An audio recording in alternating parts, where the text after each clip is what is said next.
Tuhan. Haleluya.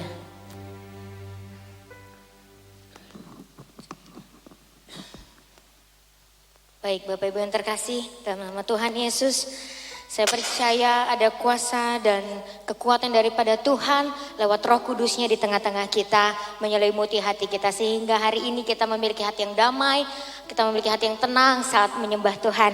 Bapak Ibu yang terkasih, mungkin ada yang udah lelah atau masih kuat? Saya percaya masih kuat ya. Hari ini kan kita sudah persiapkan untuk memuji Tuhan. Kita percaya Allah kita itu sumber kekuatan di hidup kita. Maka semua jemaat Tuhan saya undang untuk bangkit berdiri. Kita masih mau memuji lagi. Kita masih mau memuliakan Tuhan lagi. Hanya Kau milikku di surga. Kita percaya kalau kita lemah, ada Tuhan kita yang menjadi sumber kekuatan kita. Mari percayai, imani pujian ini. Perkatakan dengan iman. Haleluya. Katakan, hanya Kau milikku di surga.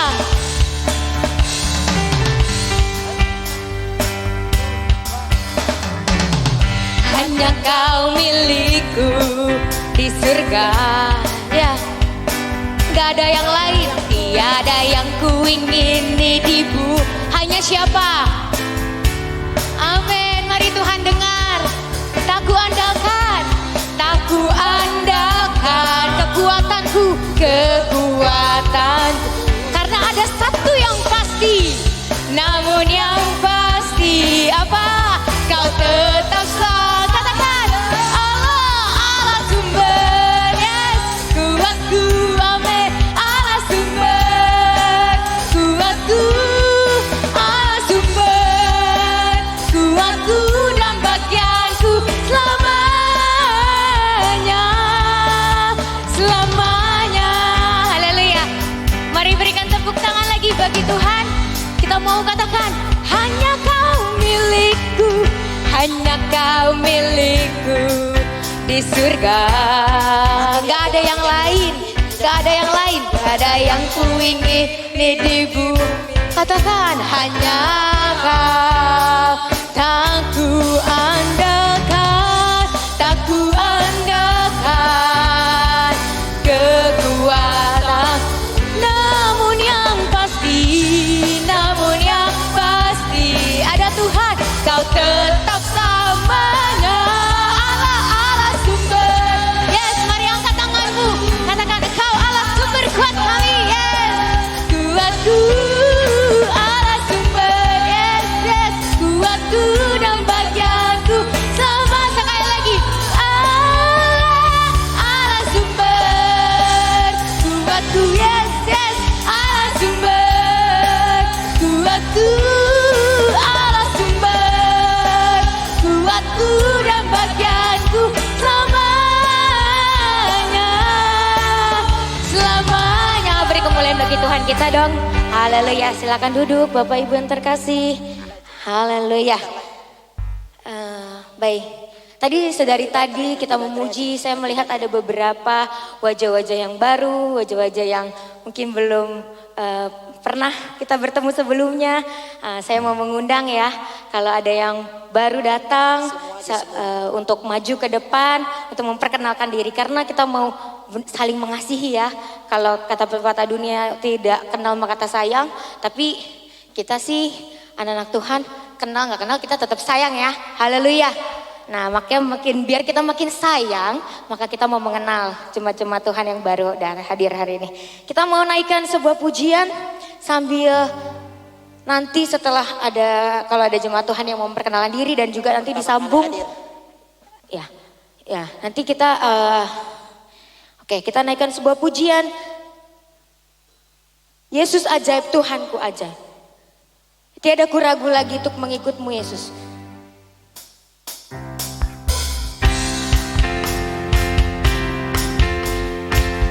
Haleluya. Tiada ku ragu lagi. Kita ulang ya lagu tiada ku ragu lagi untuk mengikutmu Yesus. Haleluya.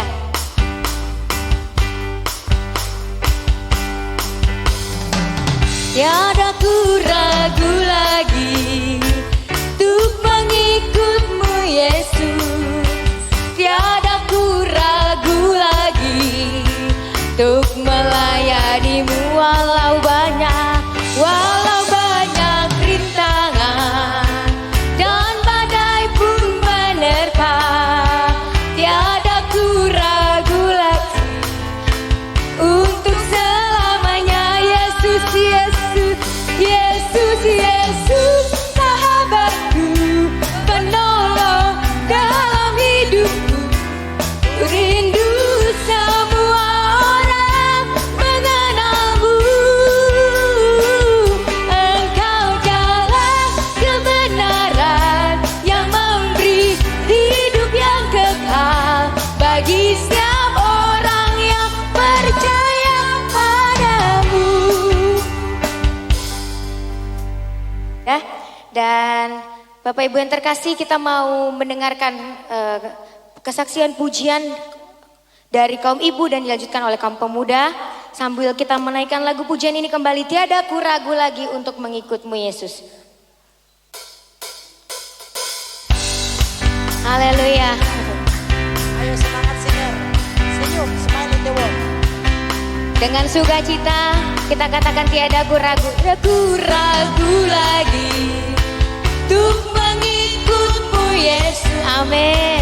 Tiada ku ragu lagi untuk melayanimu, walau banyak rintangan dan badai pun menerpa, tiada ku ragu untuk selama-lamanya.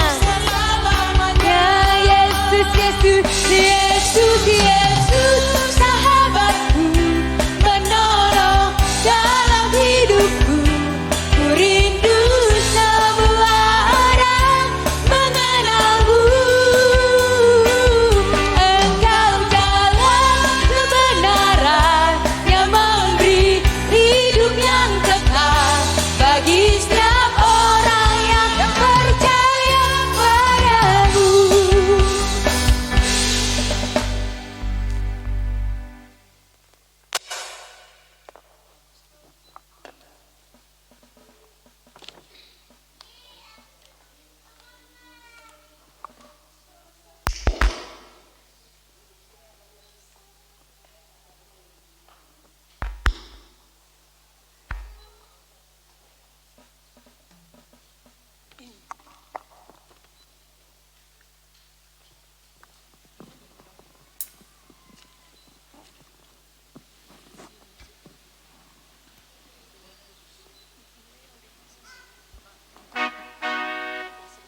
Di kayu salib jadikanku baru. Sungguh besar cintamu, sungguh besar cintamu. Kau bukakan surga bagiku. Mentari tersenyum, cerah melihat kebangkitanmu. Langit bertanam ayu menyambut kebangkitanmu. Burung pun berkicau sambil menyongsong kebangkitanmu. Dunia pun gegap gempita sambut kebangkitanmu. Kau telah bangkit mengalahkan maut. Mentari tersenyum, cerah melihat kebangkitanmu. Langit berdandan ayu menyambut kebangkitanmu. Burung pun berkicau sambil menyongsong kebangkitanmu. Dunia pun gegap gempita sambut kebangkitanmu. Kau telah bangkit mengalahkan maut. Kau telah bangkit mengalahkan maut. Puji Tuhan.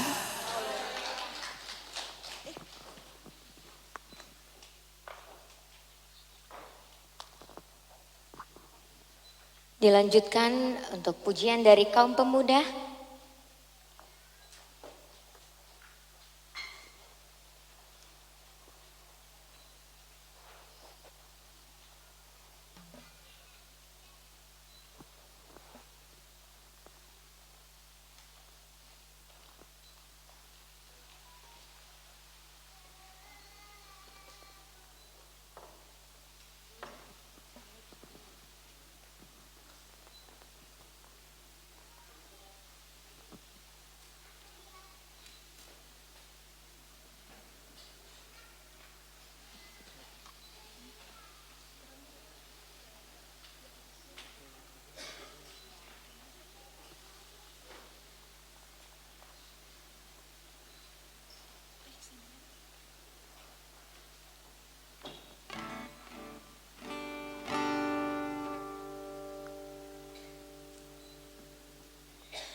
dulu satu lagi, yes. Yes. Yes. Persembahan satu lagi.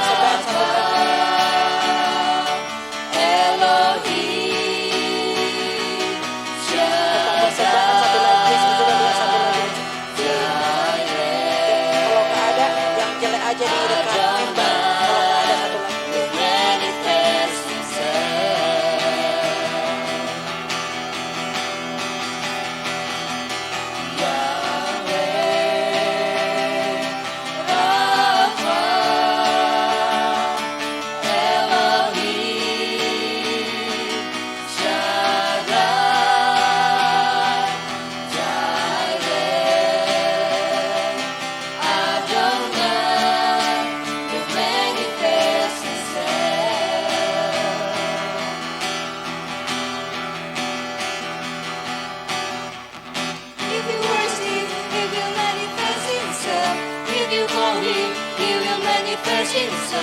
If you seek Him, He will manifest Himself.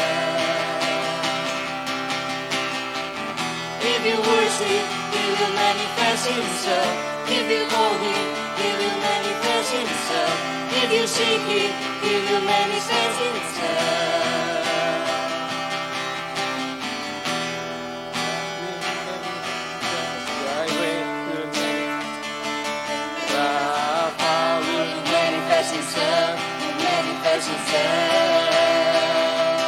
Yahweh will manifest Himself. Jireh will manifest Himself. Rapha will manifest Himself. Will manifest Himself. Yahweh,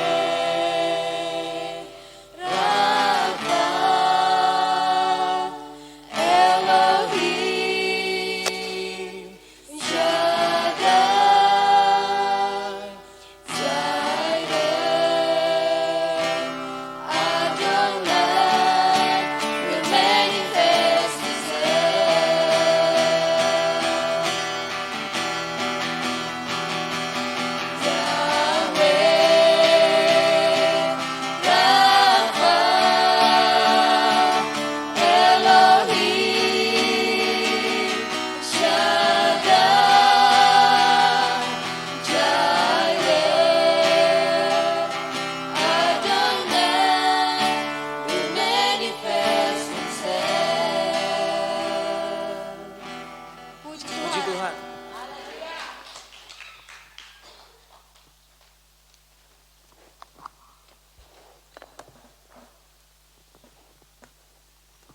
Puji Tuhan, haleluya. Kiranya puji-pujian yang disampaikan oleh kaum ibu dan juga kaum pemuda semuanya benar-benar menyenangkan hati Tuhan, membuat Tuhan bersuka cita. Bapak Ibu yang terkasih, langsung saja saya mengundang setiap jemaat Tuhan. Apakah ada yang mau bersaksi? Kalau ada yang mau bersaksi, saya undang untuk maju ke depan. Langsung saja. Baik, kalau tidak ada yang mau bersaksi, kiranya Tuhan berkati kita berlimpah-limpah. Haleluya, haleluya. Kita mau memberikan persembahan. Mari persiapkan persembahan kita, mari kita berikan yang terbaik bagi Tuhan. Sambil menaikkan sebuah pujian yang berkata, Yesus ajaib, Tuhanku ajaib. Petugas persembahan saya undang untuk mempersiapkan diri dan maju ke depan. Kita katakan, Yesus ajaib, Tuhanku ajaib. Mari memberi dengan penuh sukacita, dengan hati yang tulus.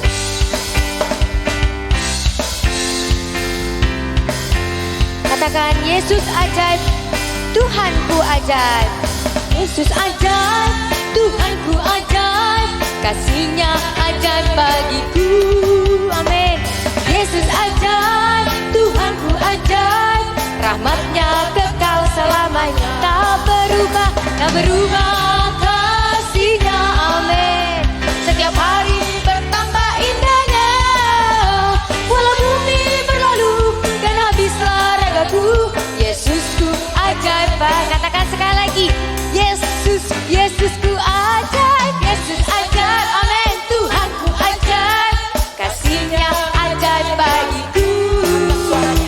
Yesus ajaib, Tuhanku ajaib. Rahmat-Nya sekali lagi, Yesus ajaib, Yesus ajaib, amin. Tuhanku ajaib, kasih-Nya ajaib bagiku. Yesus ajaib, mari katakan. Keajaiban Tuhan kekal selamanya, tak berubah, tak berubah. Kasih-Nya setiap hari bertambah indahnya. Walau bumi berlalu dan habislah ragaku, Yesusku. Sekali lagi ya. Yesus ajaib, Yesus ajaib, yes. Tuhanku ajaib, kasih-Nya ajaib. Dengan yakin katakan, Yesus ajaib, amin. Tuhanku ajaib, rahmat-Nya kekal selalu, tak berubah, tak berubah. Kasih-Nya setiap hari bertambah indahnya. Walau bumi berlalu dan habislah ragaku, Yesusku ajaib, tak berubah, tak berubah. Kasih-Nya, amin. Setiap hari bertambah indahnya. Walau bumi berlalu dan habislah ragaku, Yesusku ajaib bagiku. Haleluya, haleluya. Kiranya persembahan kita menjadi dupa yang harum bagi nama Allah. Amin. Bapak Ibu yang terkasih, tiba saatnya kita mau berdiam diri. Sedari tadi kita sudah memuji Tuhan, menyembah Tuhan lewat sebuah puji-pujian dan lewat penyembahan yang indah di hadapan Allah. Dan hari ini kita mau berdiam diri. Saat ini kita mau terfokus untuk mendengarkan firman Tuhan. Kita buka telinga kita buka hati kita untuk biar firman Tuhan masuk, bahkan bertumbuh dan berbuah dalam hidup kita. Saya mengundang Ibu Penginjil untuk memberikan firman Tuhan, dan saya jemput jemaat Tuhan untuk bangkit berdiri. Mari siapkan hati yang haus akan kebenaran firman Tuhan. Seperti rusa yang haus akan air, begitu pula lah hati kami, hati kita benar-benar rindu untuk menerima lawatan firman Tuhan. Terima kasih Tuhan. Mari Tuhan hadir bagi kami lewat firman-Mu. Mari sama-sama katakan. Seperti rusa yang haus, rindu aliran sungai-Mu.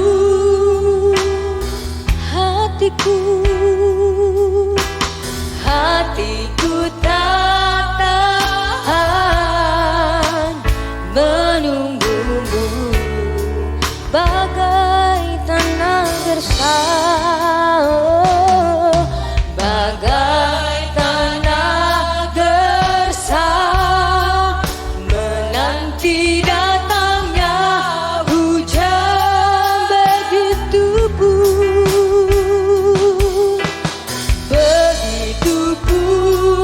jiwaku. Tuhan, hanya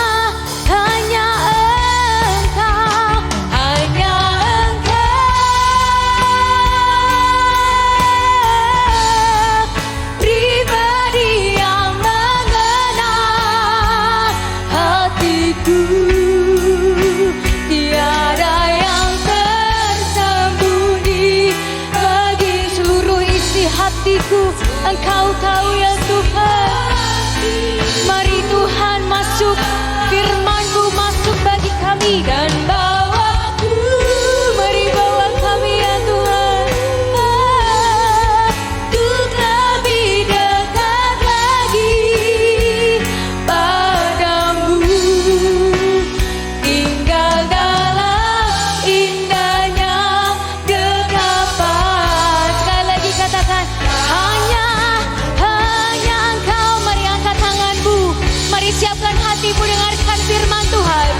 Engkau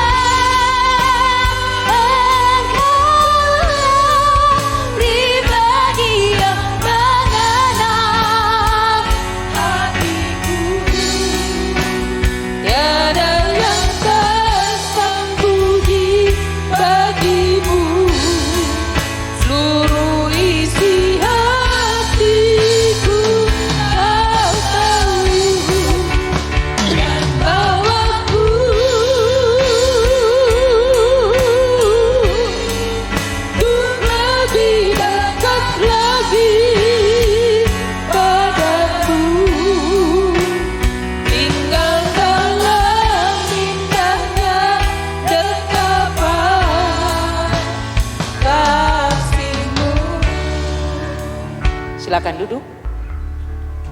Puji Tuhan. Saudara mungkin sudah beberapa kali khotbah ini saya sampaikan, tapi sama seperti ketika memanggil seseorang, memanggil anaknya, satu kali mungkin kurang dengar. Queen, Queen, Queen. Jadi ini mungkin ada khotbah yang keberapa kali mungkin, tetapi kita percaya bahwa khotbah ini akan memberkati saudara. Haleluya. Saudara, kita tahu bahwa belum paham banyak orang bahwa uang bisa menghambat seseorang masuk dalam kerajaan sorga. Karena dia menganggap bahwa dirinya adalah pemilik, tetapi sesungguhnya yang benar sesuai dengan firman Tuhan bahwa kita hanyalah pengelola. Haleluya. Jadi sadarkan bahwa apa yang kau miliki, yang ada padamu sekarang adalah Tuhan pemiliknya, kita hanya mengelola. Next ya, next. Bagaimana mengelola uang dan harta kita. Next lagi. Saudara tentu mengenal benda ini ya. Banyak orang yang tidak paham bahwa uang itu perlu. Kalau uang itu, saudara-saudaraku, sangat penting untuk menopang kehidupan kita. Tetapi seperti apa yang saya sampaikan tadi, bahwa uang itu bisa menghambat orang masuk ke dalam kerajaan surga. Jangan di next dulu sayangku. Balik lagi ke belakang. Ya, kita mau lihat uang dulu supaya uang itu bertransformasi dalam hidup kita. Ke belakang lagi sedikit lagi, saya mau menceritakan tentang uang ini. Uang, saudara-saudaraku, adalah benda mati, tetapi dia sangat berkuasa atas kehidupan manusia. Bahkan uang itu bisa memasukkan manusia itu ke neraka. Itu sebabnya firman Tuhan berkata bahwa akar dari segala kejahatan adalah cinta uang. Boleh kembali lagi ke belakang di tempat yang ada uangnya. Jangan di next kalau belum dibilang next ya. Nah, jadi uang adalah akar dari segala kejahatan. Tapi cinta uang, bukan uang. Nah, saudara-saudaraku yang terkasih, kalau ada orang, saudara-saudara, yang memiliki uang dan uang itu tidak menjadi kehormatan dan kemuliaan bagi nama Tuhan, itu yang perlu kita koreksi. Jadi kalau ada orang yang kaya raya, ada orang yang dipercayakan kepadanya keuangan dan harta yang berlimpah, ada orang yang menjual rumahnya untuk dipergunakan mempermuliakan Tuhan. Ada orang yang menjual hartanya untuk nama Tuhan dibesarkan dan dimuliakan. Terpujilah Tuhan. Maka hari ini saudara-saudaraku, saya akan membaca firman Tuhan dari kitab Lukas 16. Lukas 16. Saya mulai dari ayat 1. Mari kita dengarkan baik-baik ya. Next lagi, next. Saya akan bacakan perumpamaan tentang bendahara yang tidak jujur. Dan Yesus berkata kepada murid-muridnya, ada seorang kaya yang mempunyai seorang bendahara. Kepadanya disampaikan tuduhan bahwa bendahara itu menghambur-hamburkan miliknya. Lalu ia memanggil bendahara itu dan berkata kepadanya, apakah yang kudengar tentang engkau? Berilah pertanggungan jawab atas urusanmu, sebab engkau tidak boleh lagi bekerja sebagai bendahara. Kata bendahara itu di dalam hatinya, apakah yang harus aku perbuat? Tuanku memecat aku dari jabatanku sebagai bendahara, mencangkul aku tidak dapat, mengemis aku malu. Aku tahu apa yang akan aku perbuat supaya apabila aku dipecat, dari jabatanku sebagai bendahara ada orang yang menampung aku di rumah mereka. Lalu ia memanggil seorang demi seorang yang berhutang kepada tuannya. Katanya kepada yang pertama, berapakah hutangmu kepada tuanku? Jawab orang itu, 100 tempayan minyak. 100 tempayan minyak. Lalu katanya kepada orang itu, inilah surat hutangmu. Duduklah dan buatlah surat hutang lain. Sekarang juga 50 tempayan. Dari 100 bikin hutang, surat hutang jadi 50. Ini kecerdikan ya. Kemudian ia berkata kepada yang kedua, dan berapakah hutangmu? Jawab orang itu, 100 pikul gandum. Dan kepada orang itu, inilah surat hutangmu. Buatlah surat hutang lain 80 pikul gandum. Lalu tuan itu memuji bendahara yang tidak jujur itu, karena ia telah bertindak dengan cerdik, sebab anak-anak dunia ini lebih cerdik terhadap sesamanya daripada anak-anak terang. Dan aku berkata kepadamu, ikatlah persahabatan dengan mempergunakan mammon yang tidak jujur, supaya jika mammon itu tidak dapat menolong lagi, kamu diterima di dalam kemah abadi. Inilah saudara-saudaraku firman Tuhan dari Lukas 16 yang berbicara tentang keuangan. Dalam keuangan ini saudara-saudaraku, kita berbicara tentang ada prinsip kewibawaan. Saya mau terangkan dulu bahwa tadi ada perumpamaan tentang bendahara. Dan bendahara itu mengelola uang tuannya. Dan di situ orang-orang yang mengelola uang itu satu ketika dikatakan oleh firman Tuhan, dia dipecat dari jabatannya sebagai bendahara.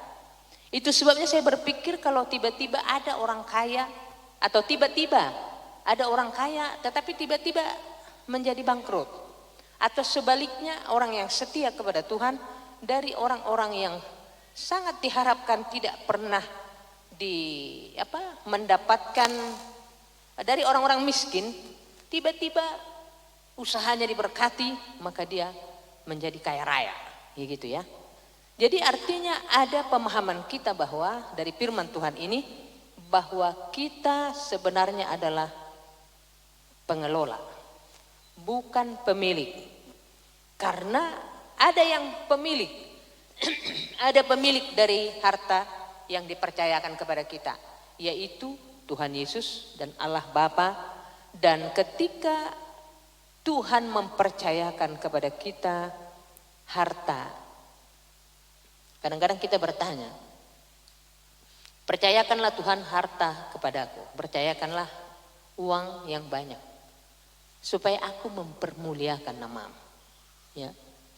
Tambah doa kita, ya, dalam doa-doa berantai, saudara harus berdoa meminta supaya Tuhan mempercayakan, karena Tuhan adalah pemilik, lalu pemilik itu kita doakan supaya mempercayakan uang kepada kita yang banyak untuk kita kelola dan kita pergunakan untuk kemuliaan nama Tuhan dan mempermuliakan nama Tuhan.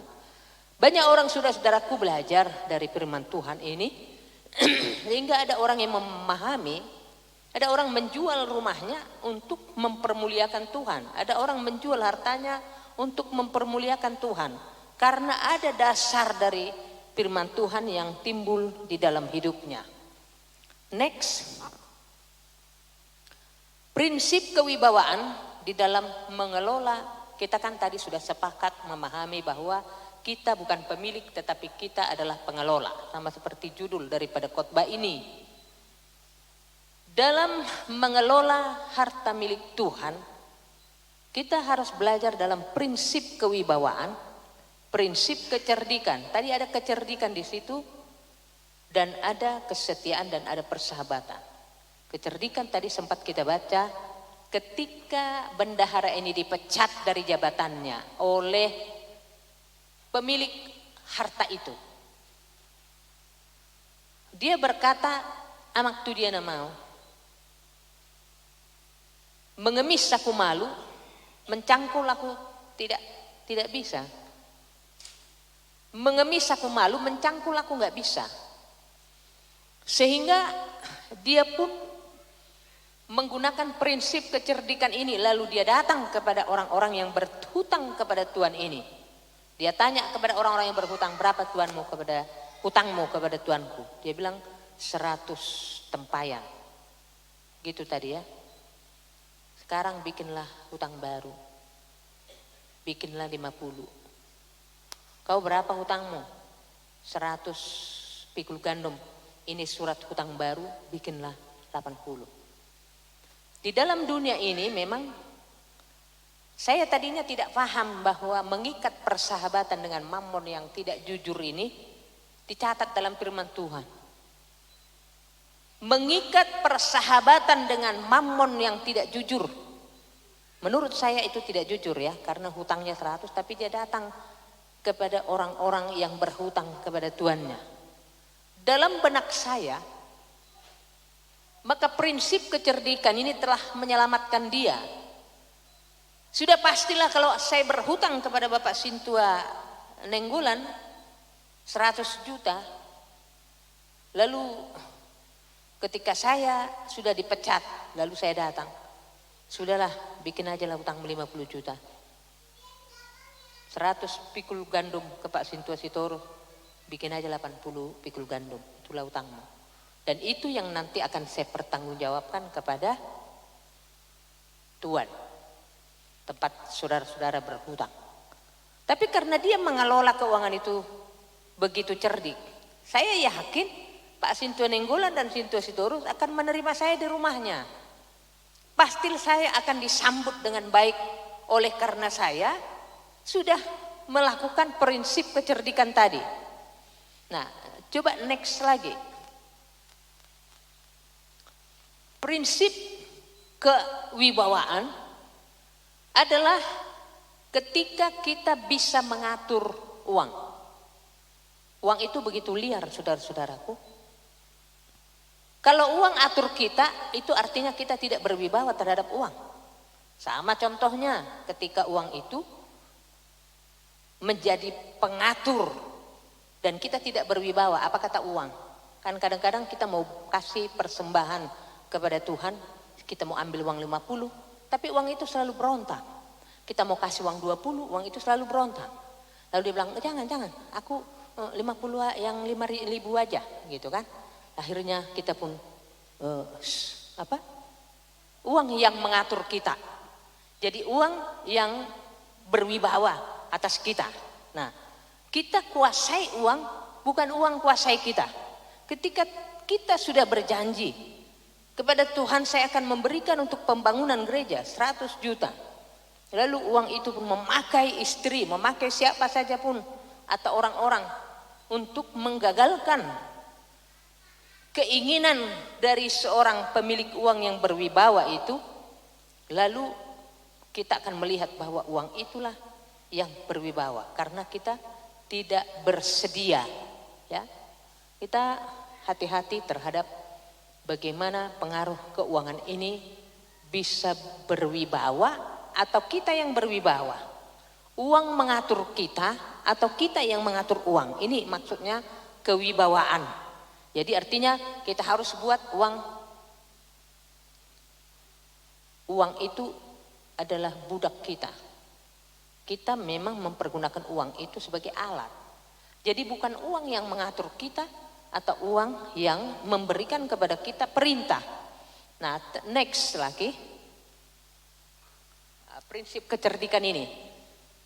Ini prinsip kecerdikan yang saya jelaskan sebelumnya tentang bendahara yang dipecat itu. Dia memiliki prinsip kecerdikan dengan mengganti surat hutang dari 100 tempayan minyak jadi 50, 100 pikul gandum jadi 80. Next. Nah, firman Tuhan berkata, hendaklah kamu cerdik seperti ular, tulus seperti merpati. Kadang-kadang yang dimaksudkan supaya kita nggak bodoh, gitu kan? Tidak bodoh, tetapi bukan berarti orang cerdik itu licik. Tetapi tulus yang diberikan, yang dimaksudkan oleh firman Tuhan adalah tulus. Kita harus cerdik seperti ular. untuk mempergunakan seluruh berkat-berkat yang ada pada kita. Cerdik dan kita bisa mengatur semua keuangan kita supaya ketika ada firman Tuhan yang mengatakan pergunakanlah setiap apa yang dipercayakan Tuhan untuk mempermuliakan namaku, maka itu bisa terjadi. Tulus seperti merpati. Kita harus tulus. Di dalam mempersembahkan persembahan kepada Tuhan, kita harus tulus.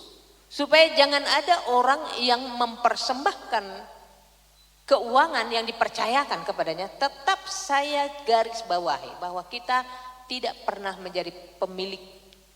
Buktinya, saya akan buktikan bahwa ketika ada orang mati, tak ada satupun yang dibawa ke dalam kubur. Mau saudara percaya atau tidak, atau firman ini menjadi masih dalam proses dalam kehidupan saudara, itu urusan kita. Saya mau katakan bahwa tidak ada yang kita bawa, sehingga uang itu apapun yang dipercayakan kepada kita, mobilkah, rekeningkah, atau hartakah, atau apa saja pun, jangan pernah kita menganggap itu mobil saya.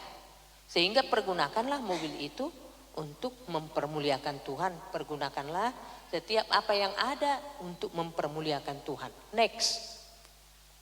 Nah, saudara-saudaraku yang terkasih, saya akan sampaikan tadi ada prinsip kecerdikan, ya. Ada prinsip tadi kewibawaan. Kita harus berwibawa terhadap uang. Kita harus mempergunakan mamon yang tidak jujur itu. Ada prinsip kecerdikan, cerdik tapi bukan licik. Nah, kemudian prinsip kesetiaan. Saudara-saudaraku, setiap perkara-perkara kecil kita harus setia di dalam perkara-perkara kecil, ya. Setia terhadap harta orang lain. Tahu, saudara-saudara mungkin pernah memiliki kontrakan. Ketika kontrakan saudara itu dikontrak oleh orang lain, ya kan? Ketika dikontrak orang lain, orang yang menempati kontrakan saudara itu tidak menghormati, setia di dalam harta orang lain, setia dalam perkara-perkara kecil, dia tidak menghormati itu, sehingga dia tinggalkan rumahnya, jendelanya putus, teralisnya udah di mana, bocor, entah karu-karuan lah. Itu artinya dia tidak menghormati harta orang lain.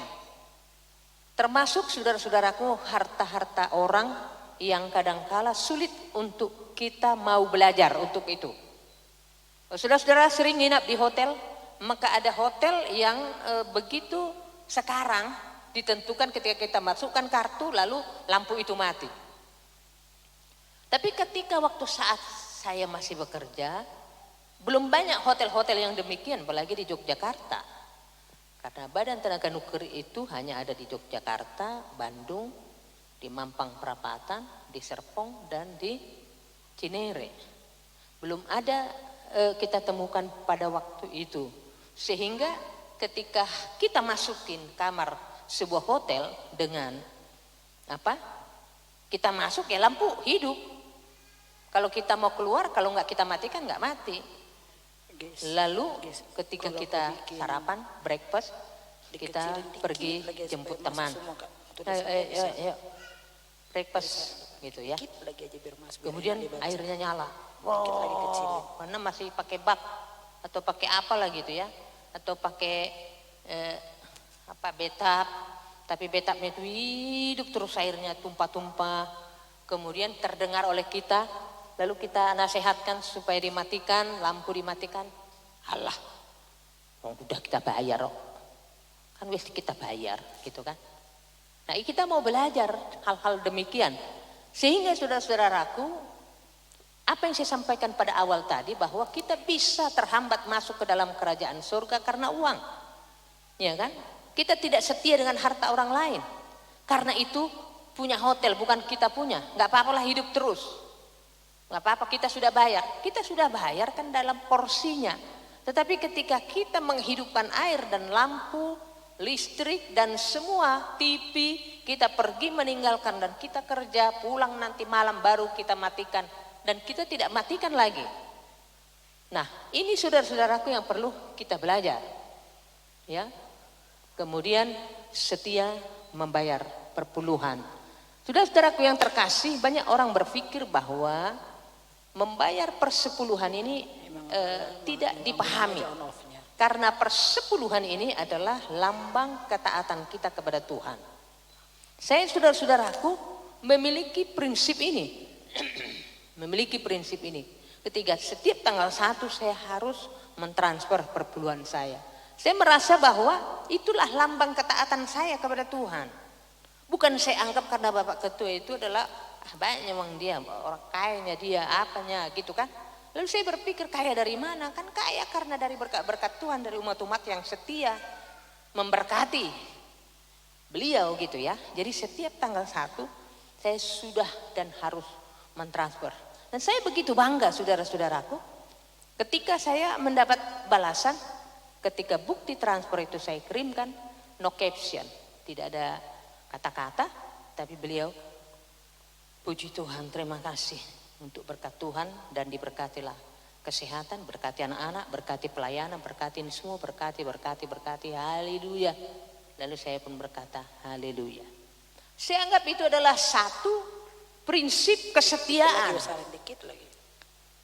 Kalau saya merasa bahwa setiap uang yang dipercayakan kepada saya itu adalah milikku, lalu ketika uang itu ada padaku, maka itu saya anggap punyaku.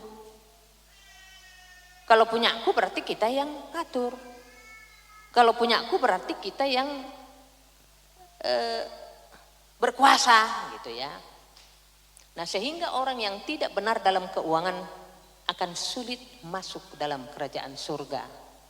Ya, kemudian next. Nah, tadi ada prinsip kecerdikan, prinsip kesetiaan, kemudian prinsip kewibawaan. Artinya kita wibawa terhadap uang. Jangan uang ngatur kita, tapi kita yang ngatur uang. Sekarang tiba ke dalam prinsip persahabatan. Yesus adalah sahabat orang berdosa. Jadi kalau Yesus adalah sahabat dari orang-orang berdosa, maka orang-orang berdosa ini wajib kita jangkau toh. Bagaimana cara Tuhan menjangkau orang-orang berdosa? Orang-orang yang tidak memiliki uang, tapi disebut Yesus sahabat orang-orang berdosa. Orang-orang berdosa dan orang-orang miskin dan orang-orang papa dan orang-orang yang tidak memiliki kemampuan. Lalu ketika ada orang mempercayakan, ada seseorang yang kepadanya dipercayakan harta kaya raya. Puji Tuhan, kalau Sintua Prin punya keinginan supaya gereja kita ini jangan di sini, itu kan perlu uang, ya kan? Nah kalau proyeknya diberkati Tuhan sudah puluhan miliar, dia tidak sungkan-sungkan membeli tanah atau untuk dibangun dan lain sebagainya. Ya artinya bahwa ketika ada orang yang dipercayakan Tuhan harta dan benda, dipergunakan untuk kehormatan dan kemuliaan Tuhan. Nah masalahnya sekarang Tuhan masih mempercayakan perkara kecil, keuangan yang kecil dalam jumlah yang kecil. Karena orang dalam memberikan persembahan, mengembalikan persepuluhan lebih senang ngasih sedikit daripada besar. Sesuai dengan apa yang diterimanya. Saya melihat bahwa gereja-gereja lain itu sangat diberkati oleh Tuhan. Bayangkan kalau saudara-saudara kita melihat mereka pemilik supermarket, pemilik mall, itu sebagai orang-orang yang setia kepada Tuhan. Dan apakah dia harus berpikir untuk mengurangi atau tidak memberi gitu ya. Sehingga setialah dalam perkara kecil, maka Tuhan akan mempercayakan kepadamu perkara-perkara besar. Kenapa kita perlu belajar tentang keuangan dan harta pada hari ini? Supaya ketika nanti Tuhan datang pada kali yang kedua, maka kepada kita sebagai hamba-hamba Tuhan dipertanyakan apakah ini sudah diajarkan Aku butuh besok ya cari gitu kan. Apakah sudah diajarkan setia dalam perkara kecil, lalu perkara besar akan dipercayakan kepadamu. Nah kemudian saudara-saudaraku, Yesus sahabat orang berdosa. Nah ketika ada orang menjangkau orang-orang berdosa dengan keuangan kita, pertanyaannya apakah kalau kita sudah kaya kali, kaya sedang, atau kaya raya, baru kita bisa mempergunakan keuangan yang dipercayakan kepada kita untuk menjangkau orang-orang? Itu adalah sebuah kesalahan. Kalau kita memiliki atau dipercayakan kecil, maka kita akan mempergunakan untuk kemuliaan Tuhan, mempermuliakan Tuhan, membonceng atau membawa. Pada waktu beberapa minggu yang lalu saya katakan, saudara wajib menyumbang gereja ini dengan membawa orang-orang, ya, menjemput siapapun itu ya. Tak usah ditanya-tanya lagi. Kalau di konfirmasi ya lah doamu nah, anak boleh nang, anak boleh ya lepas, robehan, gitu kan. Ya harus jemput aja, gitu. Kalau nggak mau ya sudah, emolusinukun. Allah pernah hamunian, ubegi hami jamita gereja. Anak boleh jemputan, pasti itu jawabannya. Jadi mempergunakan prinsip persahabatan bahwa Yesus adalah sahabat orang berdosa. Kita ingin bahwa di surga nanti ada yang bersaksi bahwa saudaralah, sayalah yang membuat mereka ada di dalam surga itu. Itu maksudnya. Haleluya. Ada orang bersaksi di dalam surga bahwa kitalah yang membuat dia ada di dalam surga itu. Maka kita akan diberkati. Mula-mula kita do dagik talau di surga. Aku nggak saya udah kutuhita. Saya sekarang waktu menikmati. Kamu maju ke Rejo. Aku nggak ke Rejo beberapa puluh tahun yang lalu, 30 tahun yang lalu. Saya datang jemput orang, datang. Kalau kita nggak datang. Kita jemput, datang ke gereja. Nggak dijemput, ya nggak datang. Akhirnya saya emosi, ya kan? Marah-marahlah saya sama bapak. Ya hadir. Nyalap ro. Di telepon ngau Kok saya berduit. Nani ulam pada saat nanti tiba waktunya akan berbuah manis. Apa memang mengajua-jual masuk ini, gitu kan? Makanya bapak pernah melakukan penginjilan lewat ke rumah orang yang berkode itu punya warung ya. Bapak hanya bilang dari mobil, sudah hari Minggu gitu. Bapak, iya bapak, bapak, besok datang, gitu. Dia datang besok. Terus saya bilang, kok gitu sih? Ternyata si mana mulai nukun sonima. Begitulah kasih Tuhan saudara-saudara. Maka Tuhan itu baik, ternyata sih. Hari Minggu dah, jangan terlambat. Bapak. Ido nayat tu sini mana, gitu ya.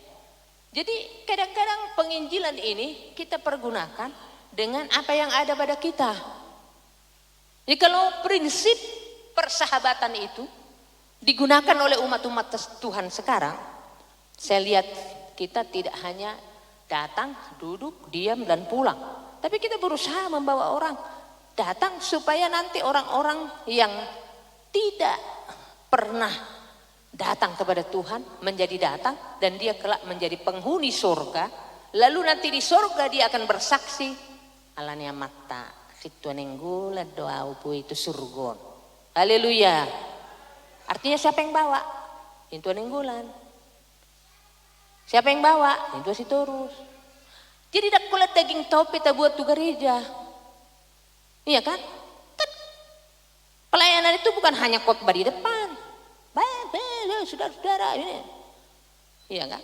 Tidak hanya khotbah di depan, tetapi termasuk melakukan penginjilan, menjangkau jiwa-jiwa, menjangkau untuk diselamatkan. Saya sudah pingin ya saudara-saudaraku pengen beli monitor yang 75 in. Saya lihat di Shopee itu berapa ya? 13 juta. Kalau kita bikin kali 2 yang 75 ini pasti sudah terang kali lah kita. Berdoalah kita untuk itu. Haleluya. Ini adalah soal uang. Jadi kalau nanti ada saudara-saudara diberkati, mainang cak kami neng Manuar LCD, ditunggu Pak Sintu Sitorus akan apa?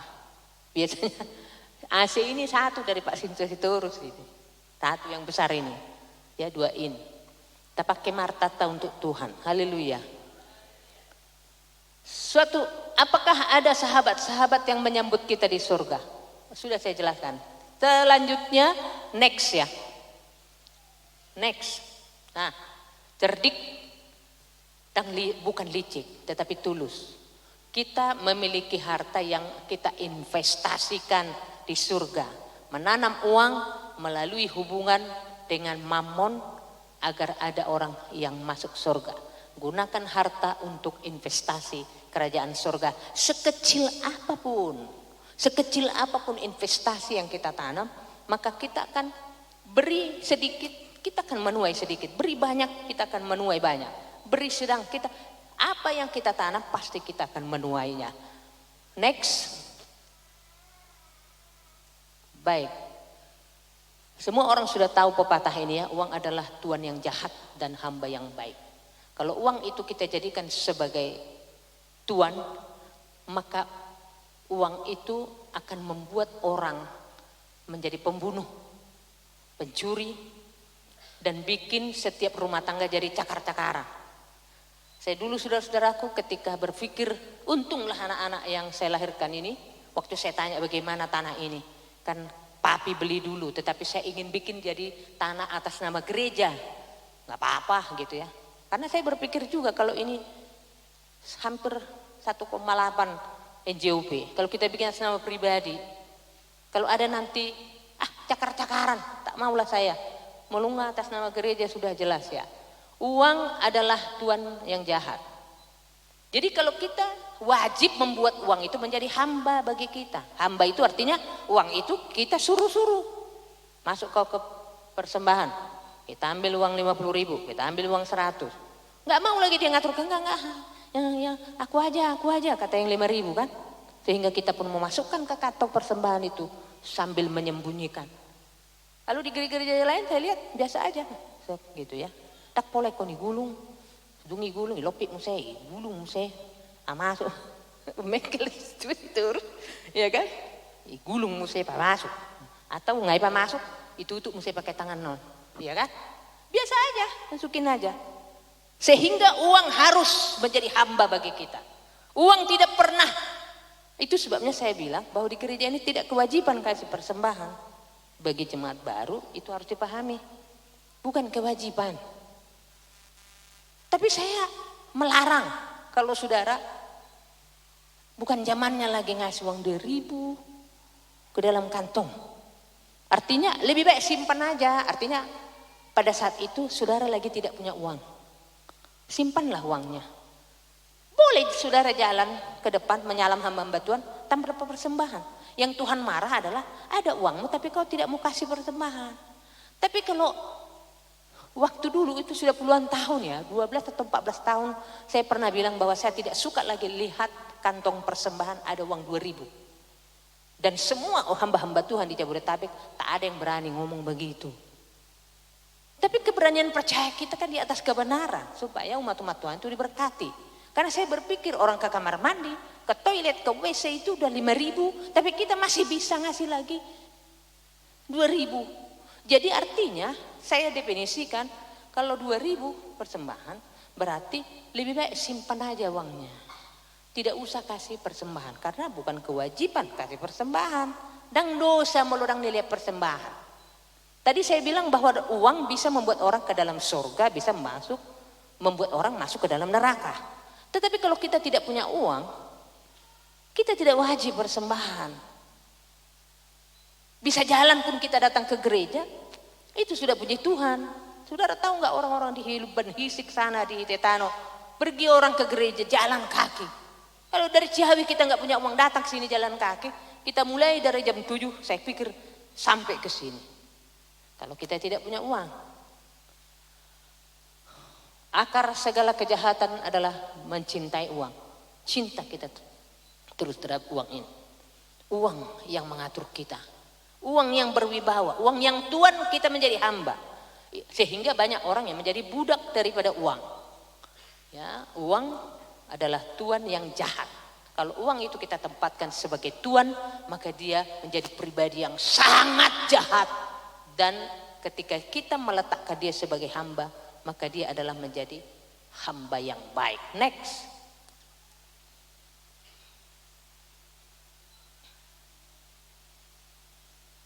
Ini sudah, next lagi.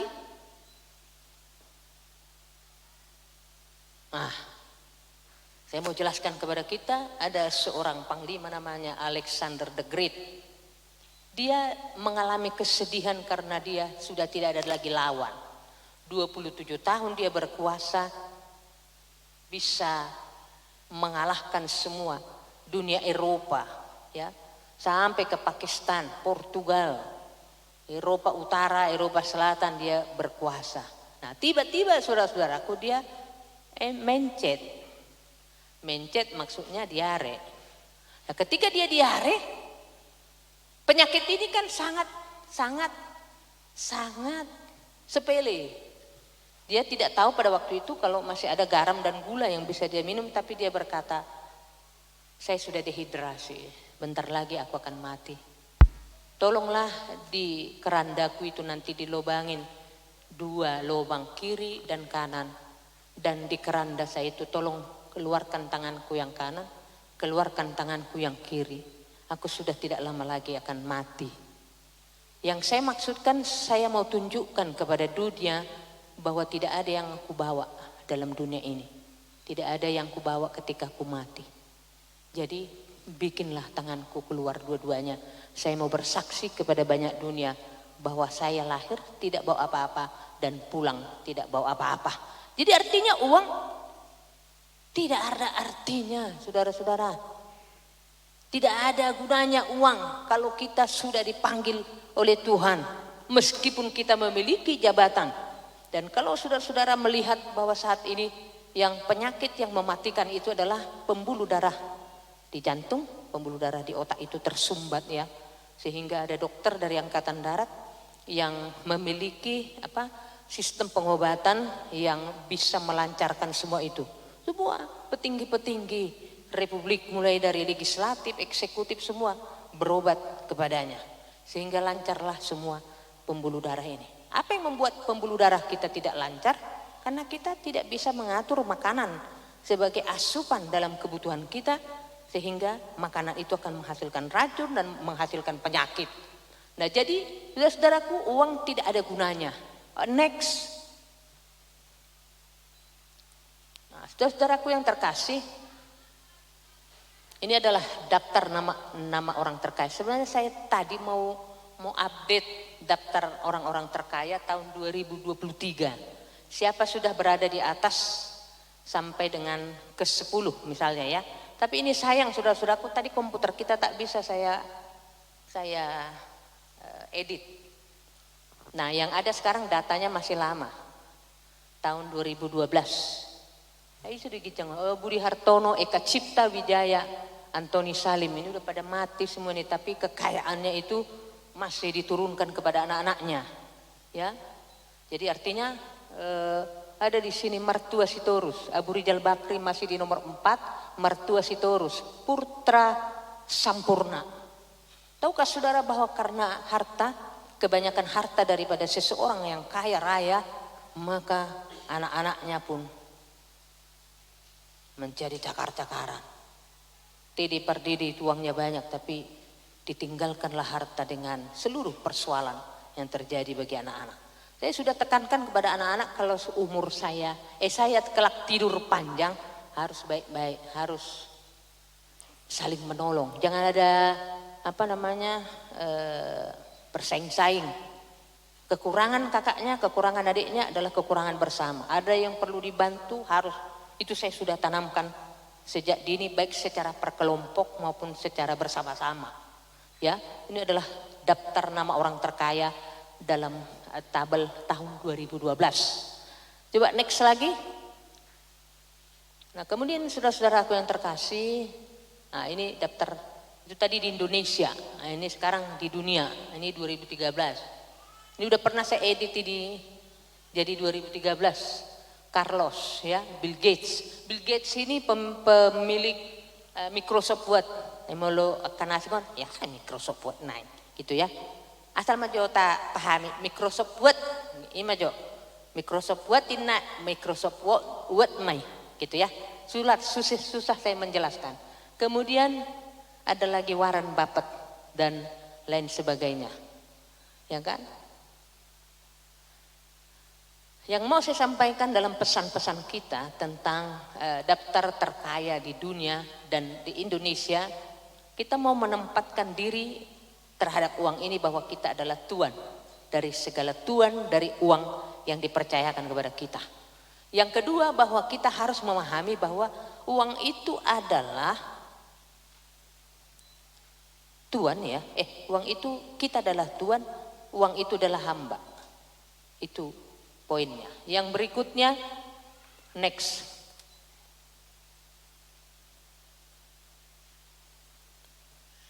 Nasihat dari orang terkaya. Ini dulu terkaya nomor 2 di dunia, tapi bergeser menjadi nomor 4, Warren Buffett. Next lagi. Nah, saudara-saudaraku yang terkasih, Warren Buffett ini adalah pada waktu itu dia menjadi orang kaya nomor 2 terkaya di dunia. Tapi jasnya cuma 2. Karena saya membaca, jauhkan dirimu dari pinjaman bank atau kartu kredit dan berinvestasilah dengan apa yang kau miliki. Serta ingat, ini penasihat Warren Buffett. Supaya kita pemilik uang yang sedikit besar semua bisa masuk ke dalam surga. Uang tidak menciptakan manusia, manusialah yang menciptakan uang.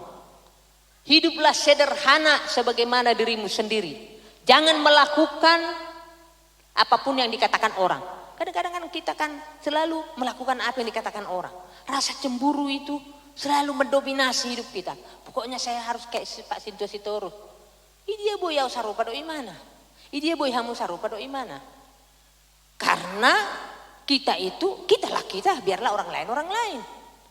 Iya kan? Kalau ada orang membanding-bandingkan dirinya, supaya saya kayak seperti ibu penginjil. Gitu kan? Kurang pas itu. Biarlah dirimu, diri orang lain. Janganlah melakukan apa yang dikatakan orang, jangan dengarkan mereka. Ya. Tapi lakukan apa yang baik. Apa yang kau anggap baik. Ada Roh Kudus dan firman Tuhan yang datang kepadamu sehingga firman itu menjadi rema, lakukanlah itu. Jangan memakai merek. Kita kan selalu branded kan? Branded.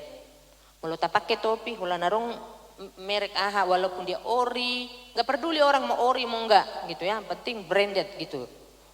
Nah, jangan habiskan uang untuk hal-hal yang tidak benar dan tidak penting. Sering kita melakukan penghabisan uang untuk hal-hal yang tak penting. Next lagi. Nah, ini adalah pesan dari Warren Buffett. You can buy a house but not a home.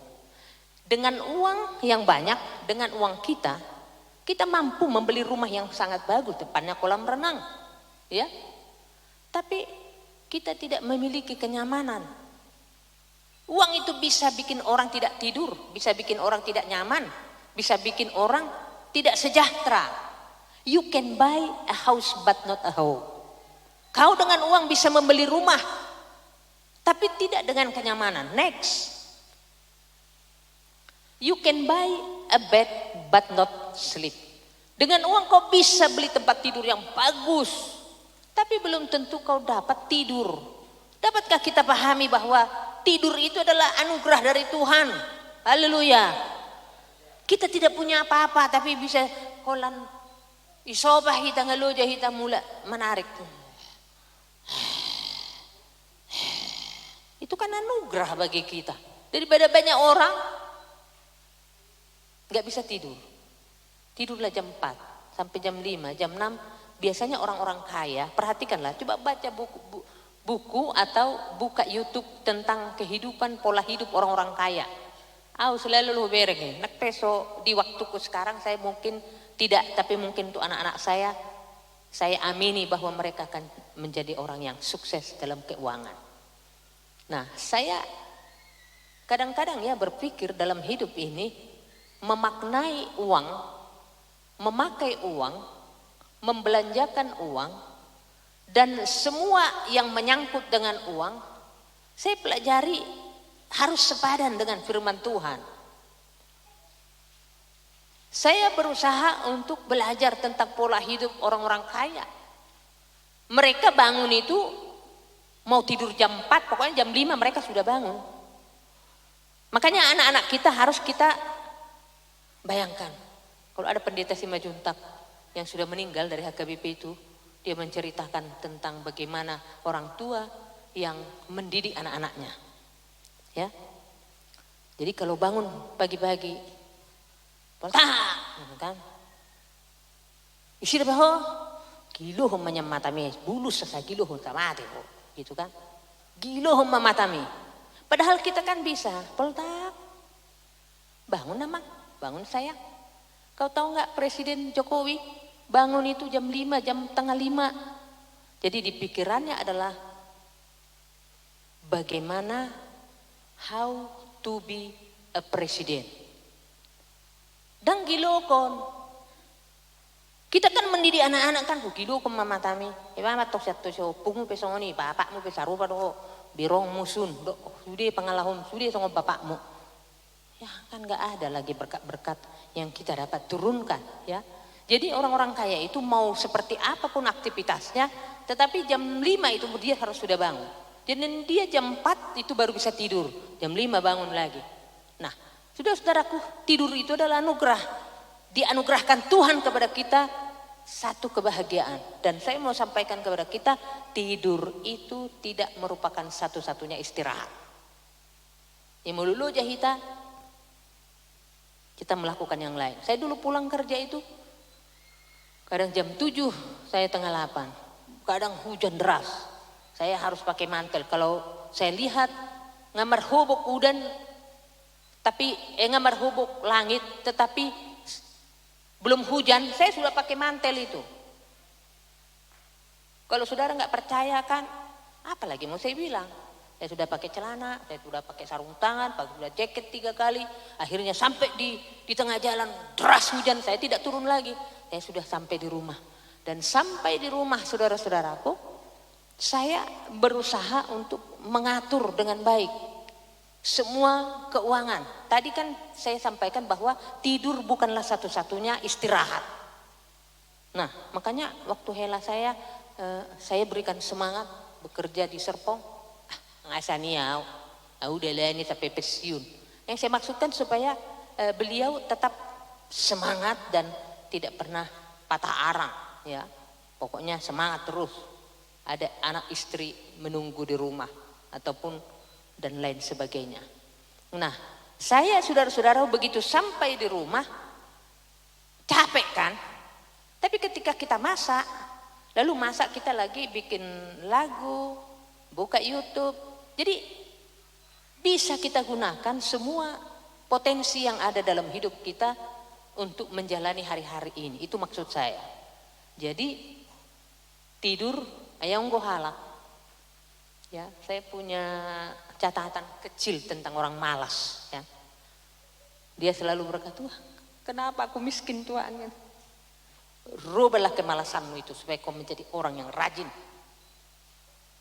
Tuhan, saya kok belum diberkati. Unak kolan na muduk po. Tapi itu suatu gereja ko kolan na lani mudum. Roma istri no hayo pa ada. Ajo labi gereja merodok ko lala. Mudum maju iba gitu kan. Takutlah istrinya mau membangunkan. Artinya tidur itu bukan satu-satunya istirahat. Kalau kita bernyanyi di gereja, kita memuliakan Tuhan, kita menyembah Tuhan, itu adalah sebuah istirahat. Artinya istirahat itu adalah mengalihkan persoalan. Jadi yang kita bikin lelah itu adalah monoton satu aktivitas dari aktivitas yang satu kepada aktivitas berikutnya sampai itu terus. Misalnya una mangalopah terus kali juta, bosan kita walaupun nggak capek, ya kan? Bosan dan letih, dan kita akan membuat kita itu menjadi orang yang tak bisa maksimum. Jadi beristirahatlah dengan mengalihkan persoalan. Next, Hari Rokonai. You can get a position but not respect. Untuk satu jabatan kita bisa mendapatkannya, tetapi belum tentu orang lain respect. Itu kata Warren Buffett.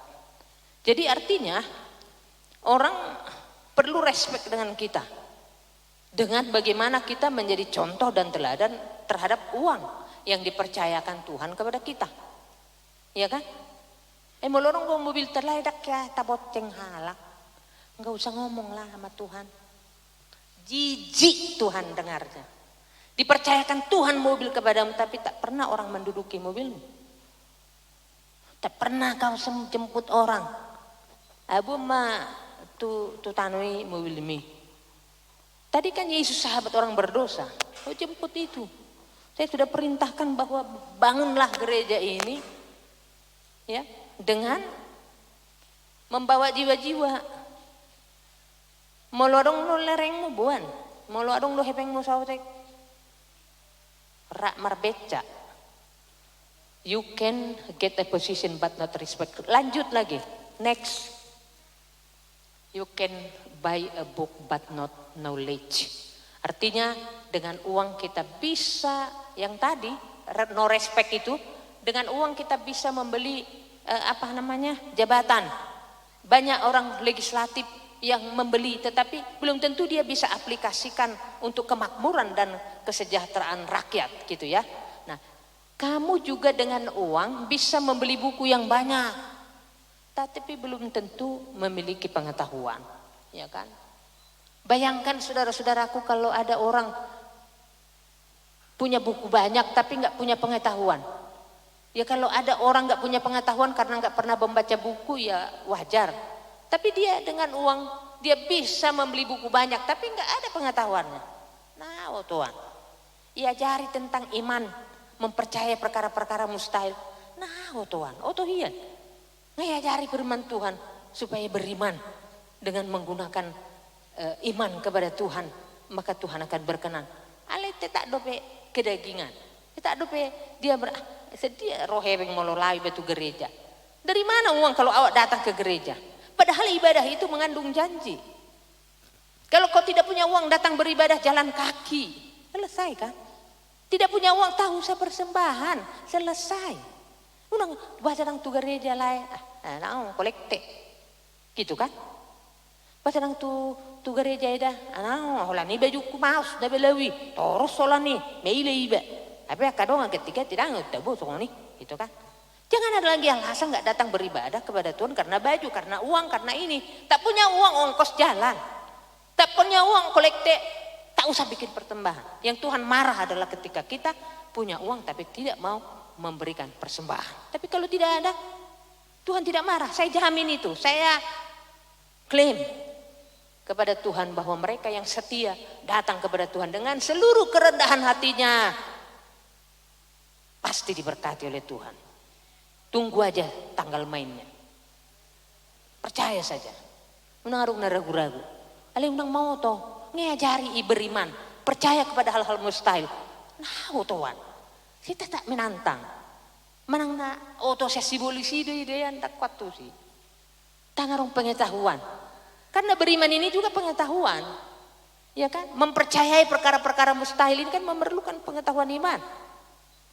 Next berikutnya. You can buy a clock but not time. Saudara bisa membeli dengan uang saudara, membeli jam yang mahal. Itu mungkin emas itu, apanya itu? Bukan kayu. Tetapi kita tidak punya waktu. Ada jam di rumah ketika jam 12. Teng, teng. Ketika sudah jam 9, 6 pagi. Teng, teng. Jam 9. Teng, teng. Artinya ada waktu, ada jam. Tapi kita tidak memiliki waktu menyembah Tuhan. Tidak punya waktu memuliakan Tuhan. Sehingga jam tinggal jam. Kita tidak bisa mengatur. Ya, datang terlambat terus. Tapi kalau disampaikan firman Tuhan, marah. Nah, Tuhan. Waduh, dia harus dihonosen mimbaron firman. Diberkati lah Tuhan. Diberkati. Wah, caranya Tuhan memberkati. Komitmen. Karena orang yang berkenan kepada Tuhan adalah orang yang mampu berkomitmen. Jadi komitmen itu harus diajarkan di mimbar. Jangan kalau dikatakan, jangan terlambat. Karena kalau Tuhan datang pada jam 10, saudara datang 10:02, saudara tidak dohot, tidak kena, marah, disemprot saya, marah gitu. Dan terluka tapi mau ini. You can buy a clock but not time. Jadi berikan waktu kita kepada Tuhan untuk mempermuliakan Tuhan dan meninggikan Tuhan. Haleluya. Next. Nah, ini lagi yang paling parah ini, saudara-saudara. You can buy a blood but not life. Dengan uang kita bisa beli apa namanya? Kantong darah, donor darah. Ya, kemarin kami pernah pergi ke RSDM. Nggak perlu. Kapet donor doho. Perlu aki moneng baju donor darah mi. Tang laku benuang. Melo usia di atas 60 tahun tidak laku lagi darah. Baru pehwingo. Sehudi pun pena boru umur 52 enak. Si maho. Saya bilang gitu kan. Jidang buat jibade HP perlu ang gimoneng darah. Lalu saya katakanlah ke Sintu Aprin, akhirnya dia bisa mengajak temannya. Pergilah kami ke RSCM, begitu mereka masuk, mengeluhlah ibu ini. Aku nak yang tulu dang boy na beru. Alana nasi ada habina rendah, minimum kan 12,5 baru bisa donor.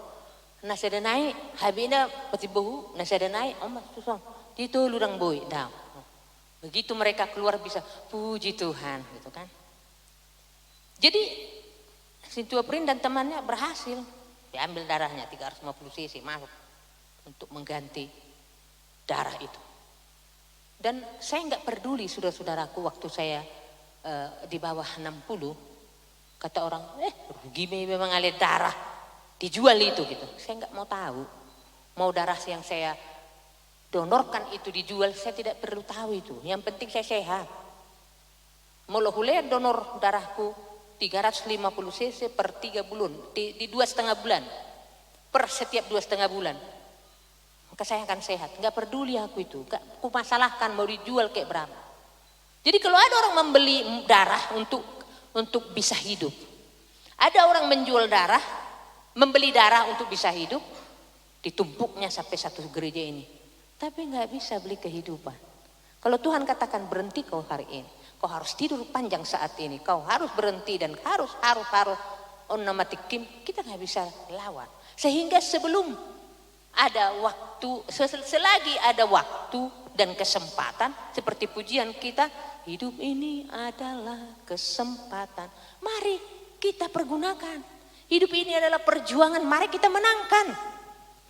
Jangan mau kalah dan dalam perjuangan. Haleluya. Berjuang terus. Kalau kau miskin, menangis terus. Berdoa kepada Tuhan dan lakukan yang baik.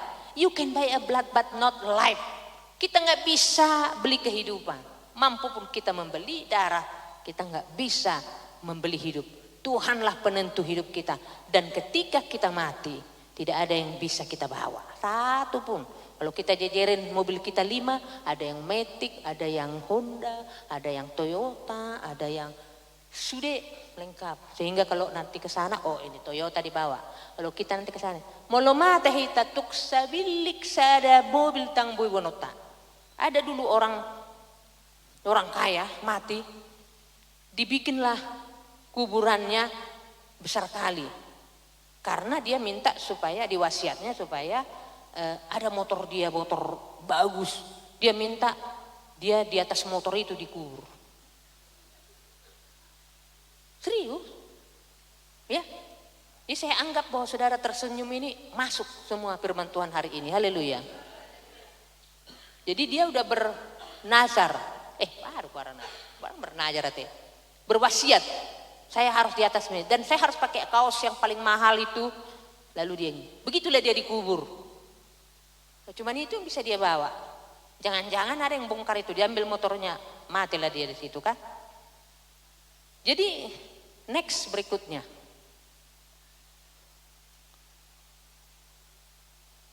Ya, tak terjemah apa yang dapat kau kerjakan hari ini ya. Bergembiralah, bersukacitalah, haleluya. bersyukurlah untuk apa yang Tuhan percayakan kepadamu. Mau dipercayakan saotik, bersyukurlah. Musik sih. Goreng tahu tempe disantan, kasih buncis, ima lauk ngai sayura, bikin dibagi dua buat sore dan malam, bisa buat siang, cukup kok. Daripada kita belanja satu hari ibu 300.000, tuh dia roh banyak. Hah? Kemana banyak ku bikin? Kau jangan kayak gitu kau. Berapa banyak kau kasih uangmu? Rau di kue bengmu, nama kau betari ho. Habis dah belajar dari mana? 200.000 dari mana ayam turun. Habis dah kan sudah. Akhirnya ibuku si mana lihat tuh biang, lihat tuh. Itu namanya bukan kehidupan orang percaya. Ngaruk sepatu 5, alai si kebingin tuh bebas sepatu nasi. Au, nabaru lau ham itu balik. Kuber orang-orang ini lihat sepatu, tak tertarik bau. Ngas cukup be sepatu narongin. Ada cukup begitu ya. Harus ada rasa cukup. Yang berikutnya lagi, so find happiness. Orang yang berbahagia bukanlah orang yang hebat dalam segala hal. Ini harus menjadi jawaban bagi kita. Menjadi tema. Orang yang berbahagia bukanlah orang yang hebat dalam segala hal. Jadi jangan jangan mengagungkan kehebatan, ya, sehingga kita lupa bahwa kesederhanaan kita pun Tuhan bisa mampu memperhebat kita. Tapi orang yang bisa menemukan hal sederhana dalam hidupnya dan mengucapkan syukur, haleluya. Jadi saudaraku, tahun 2022 ini saya sampaikan. Coba ada lagi enggak nextnya? Kelolalah uang dengan baik. Carilah uang sebanyak-banyaknya. Asal benom mempermuliakan Tuhan. Haleluya. Nang malas. Saya sinuk ni dia omak martangyangin apa modum. Liling main na martangyangi. Dari tadi berdoa. Iya. Padahal dokon. Tapi aku bilanglah berdoa gitu kan. Ada gitu hamba Tuhan. Liling mah kamu martangyang. Modum kamu mana martangyang. Saya bilang gitu kan. Dulu ada almarhum pendeta Pasar Ibu, kebetulan beres saya, mamanya baru beban kan. Saya berteleponi benak ki.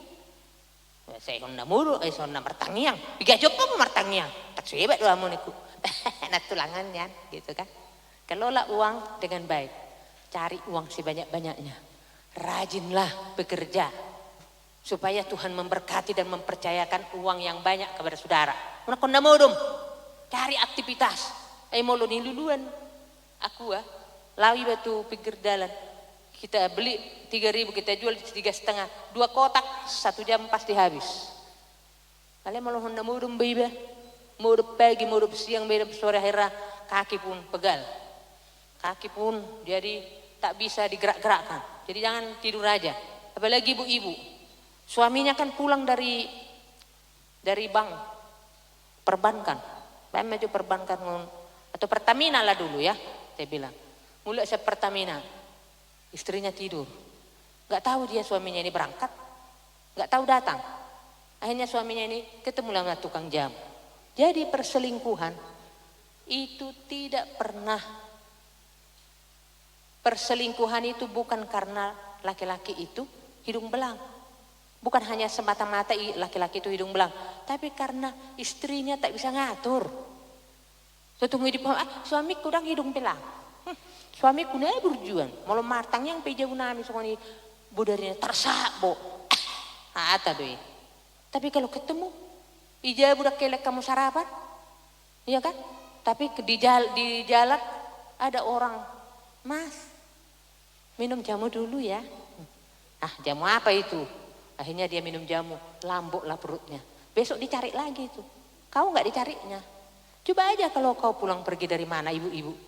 Gak pernah kan ditanya nanti. Mana mama, gak gitu kan? Puji Tuhan kalau ditanya. Ya, puji Tuhan kalau ditanya. Tapi pergunakanlah semua waktu yang ada. Jangan sampai ada pemikiran bahwa laki-laki itu selingkuh karena semata-mata karena hidung belang. Memang ada juga karena hidung belang. Karena hidungnya berbelang-belang. Ya kan? Tapi tidak itu semata-mata. Tong doa niba. Auto bapa na jolo. Melo berbeda hami. Aja sering kayak berbeda na jolo. Sisi mawat tong. Tang mulai pakuling. Ami mulai nak. Biar kocok. Itu kan. Tapi hubay datong kos kaki na, sepatuna, na sudi, saya nalau sirang. Emang mau serai kan enggak kan? Itu yang nalau sirang. Ya kan? Saya bikin terus. Akhirnya ya begitulah. Taulah istri menggunakan semua kesempatan supaya suaminya nyaman di rumah. Suami yang selingkuh itu adalah bukan semata-mata karena uang. Coba artis-artis itu 3 bulan 6 bulan cerai. Semata-mata bukan hanya karena uang saja, tapi memang karena uang juga.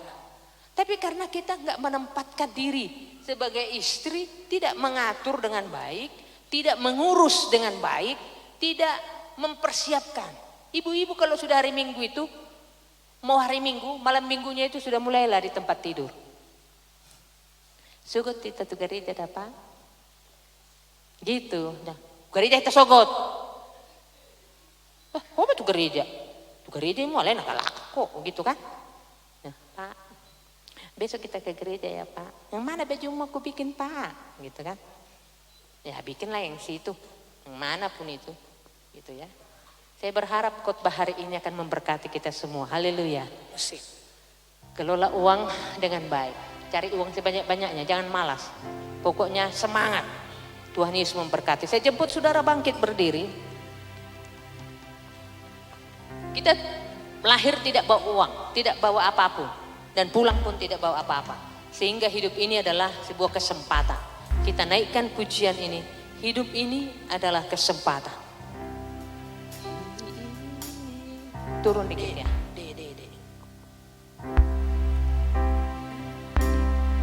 Hidup ini adalah kesempatan. Hidup ini untuk melayani Tuhan, jangan sia-siakan apa yang Tuhan beri. Hidup ini hanya sementara, sekuntum bunga di pagi hari, mekar indah. Harum di padang yang hijau, demikian Tuhan mendatangkan hidupku. Gugur bunga bila panas. Sekarang hanya pria, oh Tuhan, pria saja. Kuat. Amin. Pakailah semua kaum pria dalam gereja ini untuk bisa menjadi alat kehormatan bagi nama Tuhan. Satu saat aku tak berdaya hidup ini. Sekarang hanya kaum wanita katakan, oh Tuhan, bisakah lebih kuat saudaraku? Amin. Selagi aku masih kuat, mumpung kita masih kuat sebagai wanita, satu saat kita tak berdaya lagi. Hidup ini sudah sama-sama kita gabung katakan, oh Tuhan, pakailah hidupku selagi kami masih kuat. Aku masih kuat. Satu saat aku tak berdaya,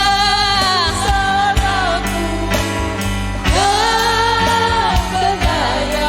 Hidup ini sudah jadi berkah.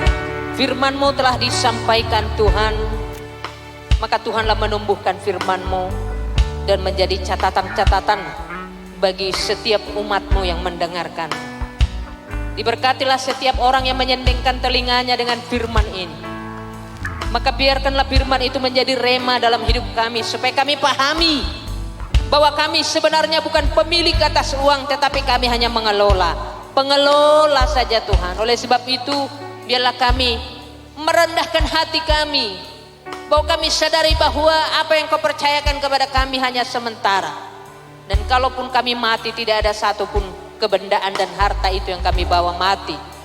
Terpujilah namamu, dimuliakanlah Engkau Tuhan. Tertancaplah firman-Mu dengan segala kuasa yang ada dalam firman itu, menjelajahi setiap kehidupan para umat-Mu. Taulah para kaum pria di tempat ini mempergunakan semua berkat yang Kau berikan untuk kesejahteraan keluarganya. Terima kasih kepada Tuhan. Berkatilah juga setiap kaum pria di tempat ini supaya mereka memiliki tanggung jawab terhadap istri, terhadap anak-anaknya. Terpujilah Tuhan. Maka berkatilah juga para kaum ibu di tempat ini, kaum wanita, supaya kaum wanita bisa mempergunakan berkat yang datang dari Tuhan dan mengatur dengan baik dan berhemat dengan luar biasa. Di dalam nama Tuhan Yesus Kristus, biarlah Tuhan mempertumbuhkan ekonomi jemaat-Mu, supaya jemaat-Mu ini tetap bertumbuh ekonominya ya Tuhan, dan naik seperti janji-janji-Mu. Maka ketika kami setia di jalan-Mu, maka Tuhan akan membuat kami terus makin naik. Tuhan akan membuat kami terus makin maju. Tuhan akan membuat kami makin hari makin luar biasa. Terima kasih Bapa yang baik. Terpujilah nama.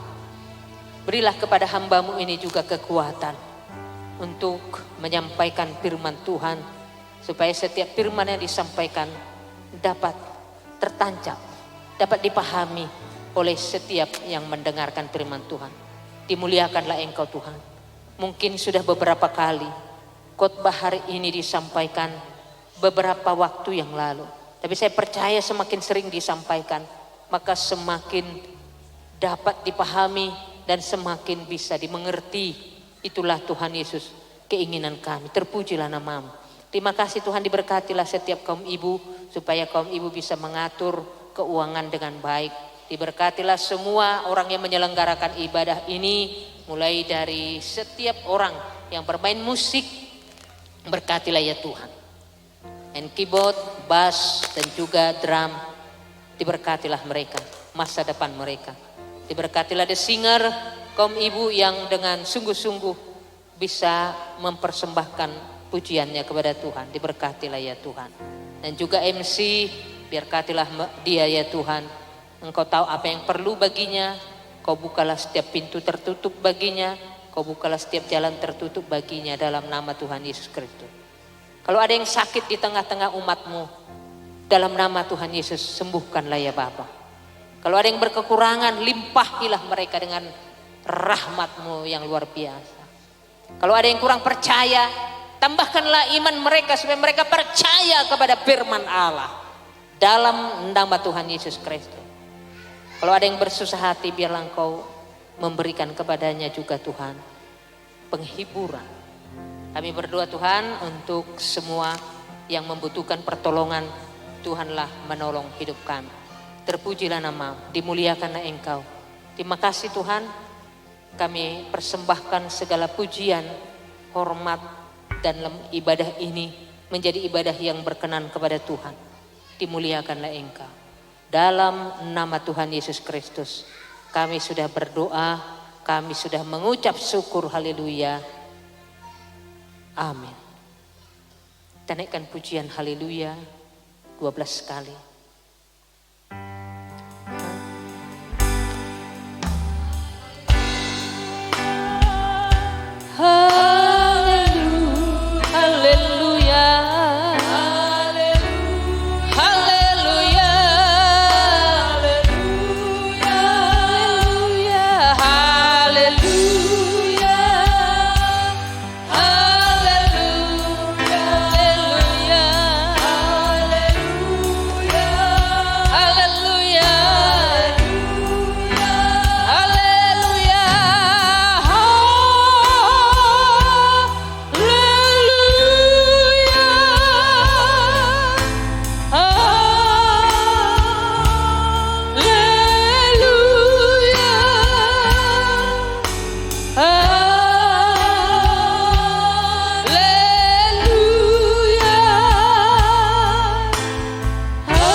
Mari kita tutup ibadah ini dalam doa bersama. Bapa kami dalam surga.